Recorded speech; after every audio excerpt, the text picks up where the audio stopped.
Good evening, you're now with me, Lorenzo Isaac, for TVS Nightline. These are the headlines for tonight. Government grants unrecorded DEEPAVALI leave for Hindu federal civil servants in Sarawak. 1 billion ringgit green financing for SMEs. Premier Sarawak, Dato' Patinggi Tan Sri Abang Johari Tun Openg, graced the Institution of Engineers Malaysia dinner.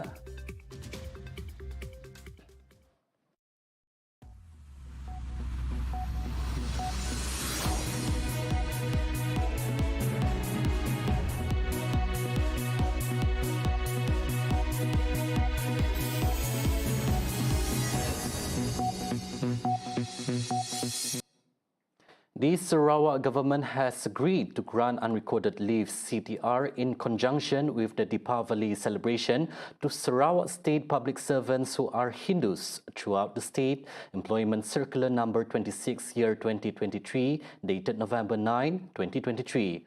Although CTR does not apply to the state of Sarawak since DEEPAVALI is not a public holiday in Sarawak, the CTR in conjunction with the DEEPAVALI celebration for Hindu Federal Civil Service officers serving in the state of Sarawak, which is effective from the date the letter is issued, has also been extended to all heads of statutory bodies of Sarawak. Previously, the government agreed that the CTR, in conjunction with the festival, which falls on November 13, Monday, will be brought to November 14, Tuesday, for public service officers of the Hindu faith in states whose weekly holiday is Sunday. The matter was announced in a circular dated November 9, 2023, signed by Public Services Department PSD Director General Dato' Dr. Zulkifli Mohammed, which was uploaded on the official PSD Facebook page. According to the circular, if DEEPAVALI falls on a working day, officers can apply for CTR on that day, while if DEEPAVALI falls on a Sunday, officers can apply for CTR on the following working day. Since 2018, the government has been granting CTR in conjunction with the DEEPAVALI celebration for one day, which is the next day, the second day, to Hindu civil servants besides the DEEPAVALI public holiday. Green financing amounting to 1 billion ringgit will be available to Sarawak SMEs to adopt sustainable practices. This comes after a Memorandum of Understanding MOU was signed by Invest Sarawak, an agency under the State International Trade and Investment Ministry, the UN Global Compact Network Malaysia and Brunei, and Alliance Bank on Friday. Deputy Premier Sarawak, Dato' Amar Awang Teng Hali Ahsan, said that 1 billion ringgit worth of aid would focus on developing the targets group's sustainable trade readiness and business resiliency towards environmental, social, and governance ESG compliance. This year, up until September, Sarawak government has approved RM 11.3 billion worth of investment in the manufacturing sector. By partnering with the right parties such as UNGCC, coupled with the support of the financial institutions like Alliance banks, we can provide seamless transition for SMEs, which are the backbone of our economy. He said this during the launching of the Climate Inclusive Financing and Development Program held at Raya Hotel and Convention Center on Friday. Awang Tengah further disclosed that Invest Sarawak would continue to develop and promote similar initiatives to benefit local SMEs and businesses so that Sarawak could build resilient and sustainable supply chains. During the MOU signing, Invest Sarawak was represented by its Chief Executive Officer, Timothy Ong, while UNGCMYB was represented by its Executive Director, Faroz Nadar, and Alliance Bank by Group Chief of Strategy, Marketing and Business Development Officer, Dr. Aaron Sum Wei Wern. Earlier tonight, Premier Sarawak Dato' Patinggi Tan Sri Abang Johari Tun Openg officiated a dinner event hosted by the Institution of Engineers Malaysia IEM Sarawak's branch. For a detailed account of the event, let's now connect with our colleague Audlin Catanay, who is on location. Over to you, Audlin. Thank you, Lorenzo. The dinner recognizes the leadership of Premier of Sarawak, Dato' Patinggi Tan Sri Abang Johari Tun Openg, particularly his commitment to sustainable energy practices, which aligns with Sarawak's broader vision. Part of the Premier's key speech are on a sustainable energy vision. Abang Johari's leadership is steering Sarawak towards sustainable energy practices. The emphasis on hydrogen energy reflects Sarawak's commitment to being at the forefront of sustainable energy technologies. Also, Abang Johari's vision for technological advancement, where he outlined the vision for Sarawak's technological self-sustainability and the need for a growing army of engineers to drive innovation. This vision extends beyond just professionals. It envisions pioneers and visionaries leading Sarawak into a future marked by innovation. The Premier stressed the critical role of government initiatives in encouraging engineering practice, creating pathways for young talents, and ensuring that engineering is viewed as a promising career. The focus is on securing the future and motivating young generations to contribute to Sarawak's development. That's all about tonight's event. Audlin Kennedy reporting together with Alex Teo. Back to you, Lorenzo.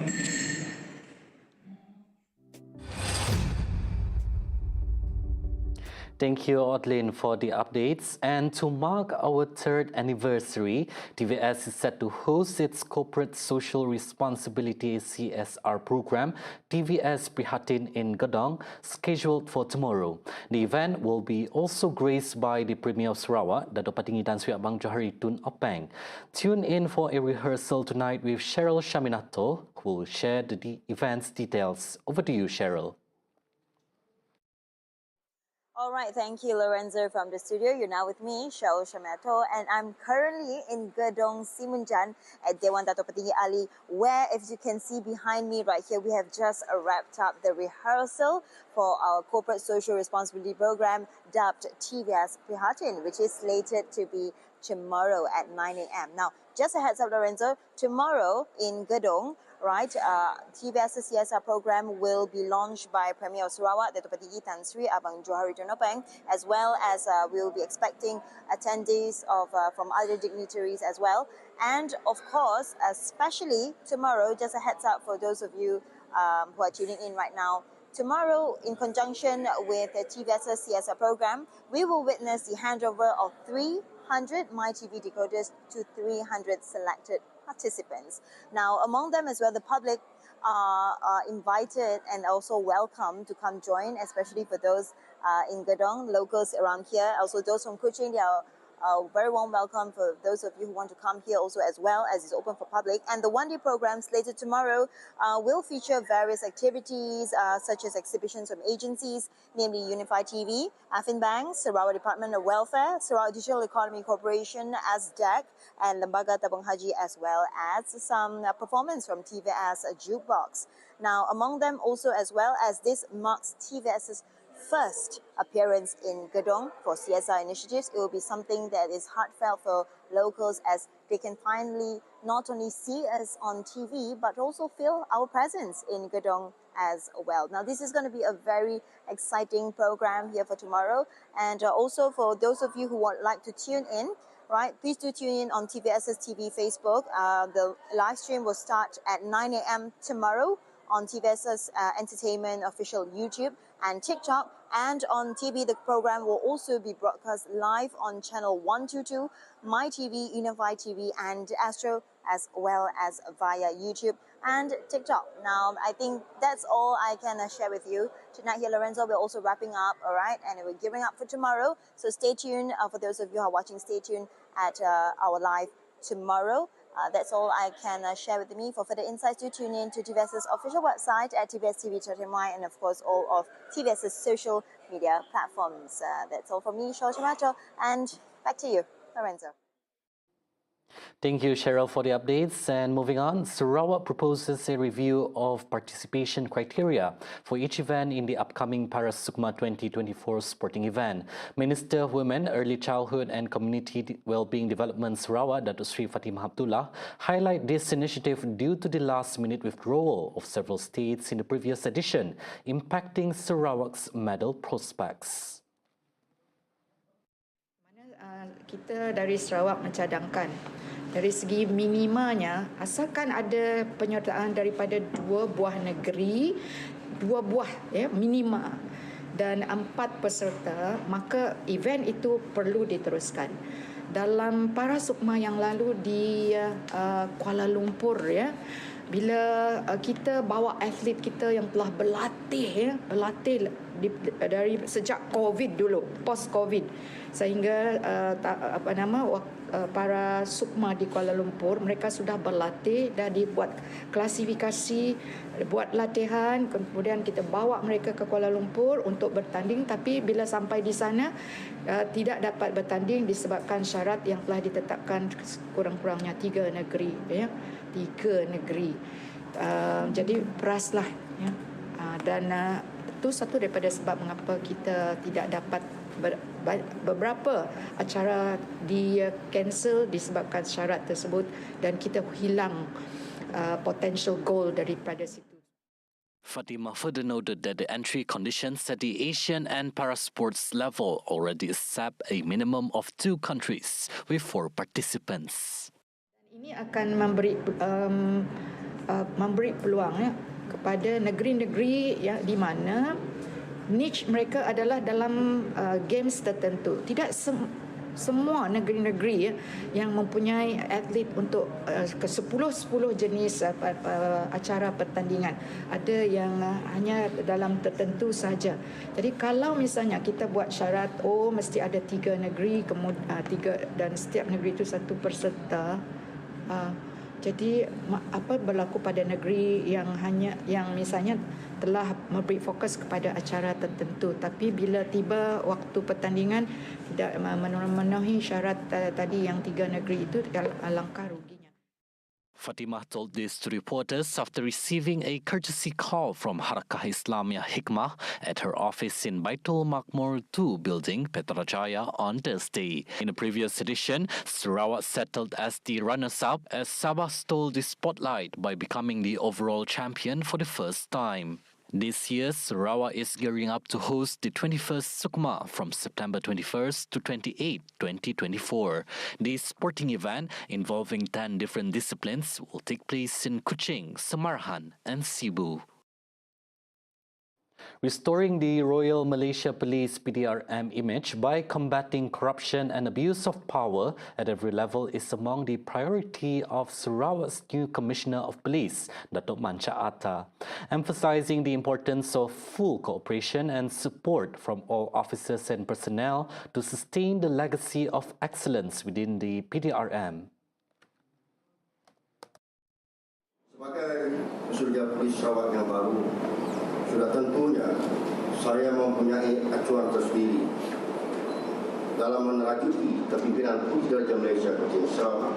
Ini berlandaskan 2 fokus ketua polis negara, iaitu perkhidmatan, bertunjangkan integriti dan tata kelola yang baik, serta mendukung dasar-dasar kerajaan ke arah kesejahteraan masyarakat.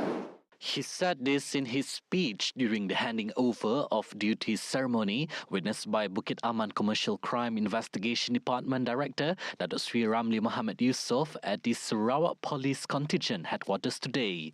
The 58-year-old hailed from Asajaya began his duties as the 28th Sarawak Police Commissioner, succeeding Datuk Muhammad Asman Ahmad Sabri, who has been promoted as Bukit Aman Traffic Enforcement and Investigation Department Director. The position of Deputy Commissioner of Police in Sarawak, previously held by Mancha, is now filled by Dato' Ibrahim Darus. Prior to his appointment as the Deputy Commissioner of Police in Sarawak on June 11, 2021, Mancha served as the commander of the Sarawak Brigade in the General Operations Force. Coming up right after the break, KPK staff contribute to Palestinian Fund. Israel agrees pauses but not surrender. Only here on TVS Nightline. Stay tuned.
Welcome back. Gunung Apeng National Park in Serian, Sarawak has been chosen for forest restoration due to the considerable depletion of trees resulting from logging activities. Therefore, the Nippon Foundation, in collaboration with the Japan-Malaysia Association (JMA), is initiating a project to plant 100,000 trees over the next decade, an attempt to rejuvenate the Serian forests.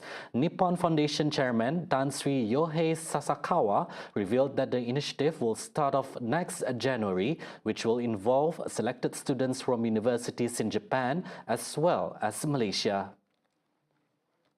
The top 15 Japanese students from the country's universities will be sent to Malaysia 4 times a year to engage in afforestation and educational activities in Sarawak for 10 days each time. Sasakawa added that the initiative will be expanded to other areas in Malaysia that are in need of forest restoration, as there are no limit to the number of volunteers who are willing to lend a hand in such efforts. Founded in 1962 as the Japan Shipbuilding Industry Foundation under the Japanese motorboat racing law, the Nippon Foundation was later renamed in 2011. Ibraco Berhad is anticipated to establish a joint venture company with China Railway Engineering Corporation (M) Sendirian Berhad and Nanyang Tunnel Engineering Sendirian Berhad after securing the 568.61 million ringgit Kuching Urban Transportation System (KUTS) tender project. SMSP advertised the tender on July 25, 2023 for the construction and completion of infrastructure works for Blue Line Package 1 from Rembus to Stutong for the KUTS project, to which Ibraco, CRECM, and NIDE accepted the letter of acceptance from SMSP for the project on Friday. Therefore, the three companies will incorporate a joint venture company for the purpose of implementing and undertaking the project. The KUTS project is expected to be completed by December 31st, 2025 for Stage 1 and June 30th, 2026 for Stage 1A.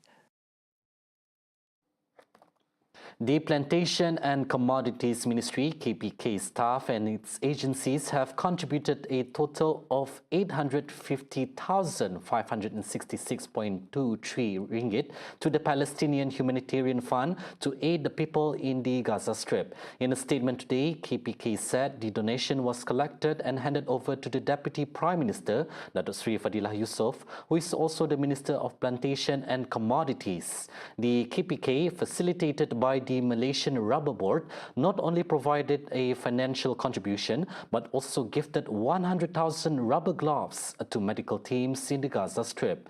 This initiative exemplified the KPK's support of the Palestinian Humanitarian Fund, aligning with the launch initiated by the Chief Secretary to the government, Tan Sri Muhammad Zuki Ali, on October 24th.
Moving on to international affairs, Israel has agreed pauses in its offensive northern Gaza that will allow some civilians to flee heavy fighting. But Prime Minister Benjamin Netanyahu ruled out any broader ceasefire as a surrender to Hamas. Netanyahu said Israeli troops were performing exceptionally well in the offensive launch after the Hamas fighters poured across the border on October 7, killing 1,400 people, mostly civilians, and taking around 240 hostage.